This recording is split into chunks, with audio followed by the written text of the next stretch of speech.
بصوا حاولوا ان انتوا تاخدوا على الهامش كده، فاهمه؟ ما تتكيش على الشعر بالمكوى قوي، يعني مش لازم أن تبقى مفروده قوي. يعني الكلام ده انا بقوله للامهات والكوافيرات، فاهمه الكلام ده؟ ان حضرتك البنت تضحكي عليها.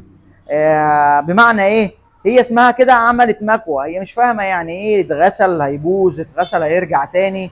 لا، انت ايه، خدوا بس ال الهامش، الحاجات اللي في مقدمه الشعر بس، الخارجي. ما تتغلغلوش في الشعرايه، ما توصلوش للجذور، ما تزعلوش الشعر من بالمكوى. فاهميني؟ يا رب الرساله تكونوا. بصوا اهو، بص يا لوما تعالى كده، على الهامش اهو، على الهامش. مش لازم يعني اللي انا ايه افرد الشعرايه قوي علشان ما ازعلش الشعرايه. دي مش شكل مكوى معموله. بس بالنسبه للبنت، يا شعرها بقى ايه، بقى حلو. فانتوا ما تحاولوش ان انتوا تتكوا على شعر البنات.